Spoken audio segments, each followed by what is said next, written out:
My 600 lb Life Season 13 has already introduced 4 patients so far. Some are still struggling in their physical journey today, while others have been doing much better.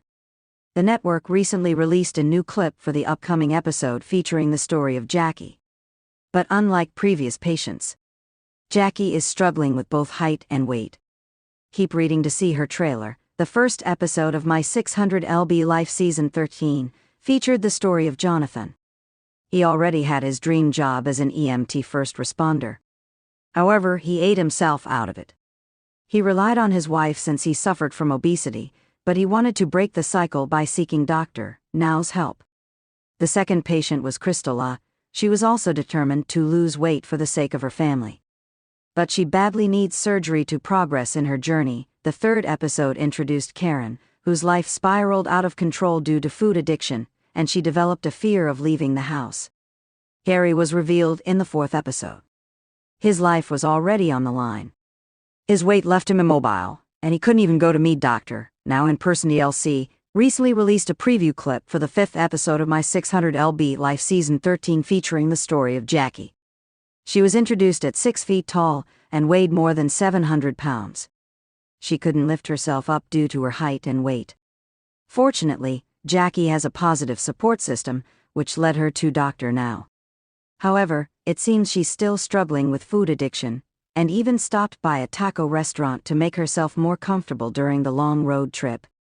Many fans were also upset by her mindset. Please stop dragging episodes out for 2 hours only to find out they quit Dr. Now's program. Viewers want to see success stories like it used to be. How does food help pain? She was just comparing about pains and all that, then KW she's eating again. Yeah, you better shove it all in before you see Dr. Now. And you're right, those foods are not on his plan. According to TLC, the 6th episode of My 600 lb Life will feature the story of Deshan. At 700 pounds, he wouldn't leave his mother's apartment and relied on her for most of his life. Getting him out of the apartment will also become a challenge for Dr. Now and his partner. Dr. Paradise Jacky had always felt like an anomaly in her own body. At 6 feet 5 inches, she towered over most people around her, but it wasn't just her height that made her stand out, it was her weight. At nearly 650 pounds, her body had become both a prison and a burden, limiting her movements, her independence, and her ability to dream of a future beyond survival. Her story, featured in Season 13 of My 600 lb Life, wasn't just about weight loss. It was about reclaiming a life that had spiraled out of control due to trauma, addiction, and the crushing weight of self-doubt.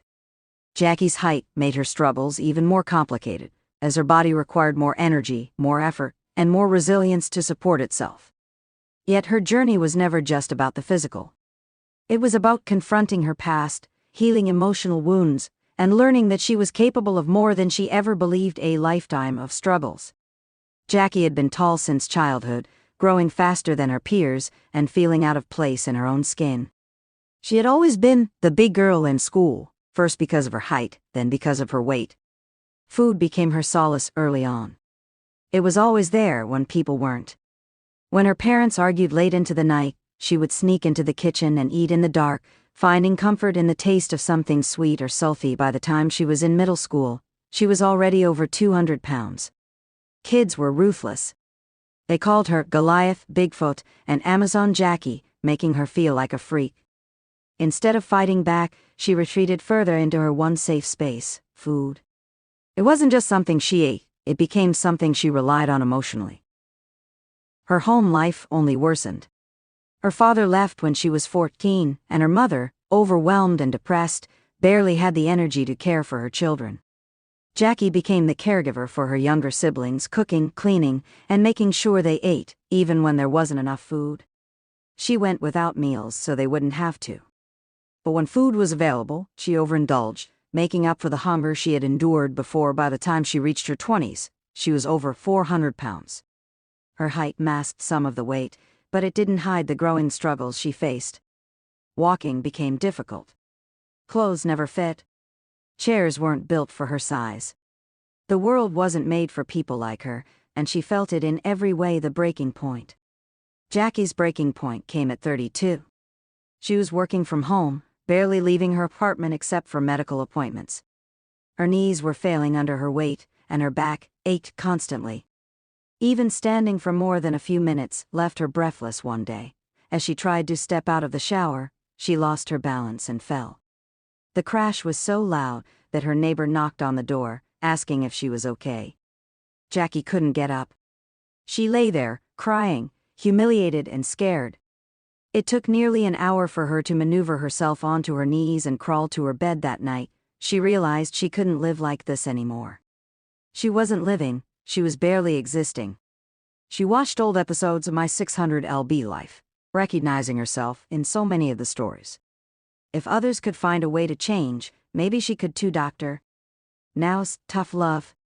Reaching out to Doctor, now in Houston, was the hardest thing Jacky had ever done.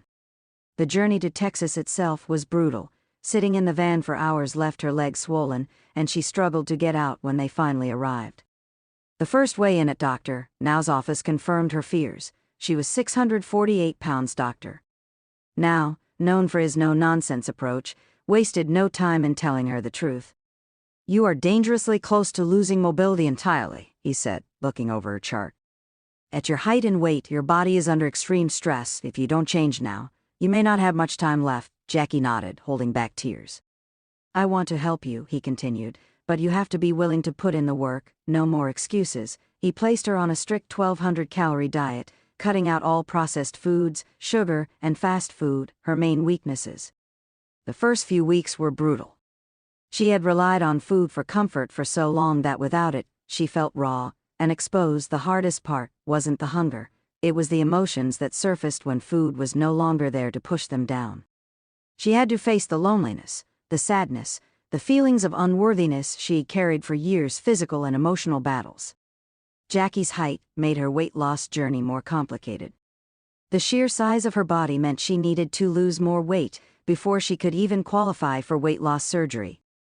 The pressure on her joints made exercise painful, and standing too long left her exhausted. But with the help of Dr. Now's team, she started slow at first. She could only walk for 2 minutes at a time. But 2 minutes turned into 5, then 10. She started swimming, which relieved pressure on her knees. She pushed through the pain and the frustration, but the biggest battle was in her mind. Therapy forced her to confront the reasons she had turned to food in the first place. She had to grieve the childhood she never truly got to experience. She had to forgive her father for leaving and her mother for not being emotionally present. Most importantly, she had to learn to love herself, no matter what the scale said. The turning point. 3 months into the program, Jacky had lost 85 pounds. It wasn't easy, but it was working. Dr. Now approved her for weight loss surgery, but he warned her that the surgery was just a tool. She still had to commit to the hard work. The procedure went smoothly, and in the months that followed, she lost another 120 pounds. For the first time in over a decade, she was under 450 pounds. Walking became easier. Her energy returned.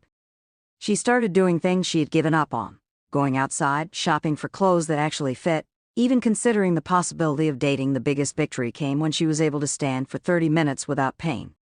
It was something small to most people, but to Jacky, it was monumental. A new life ahead. Jacky's journey wasn't over, but for the first time in years, she had hope. She still had a long way to go, but she was no longer trapped in a cycle of self-destruction. "I'm not just losing weight," she said in her final interview. "I'm gaining my life back," and for the first time, she believed it.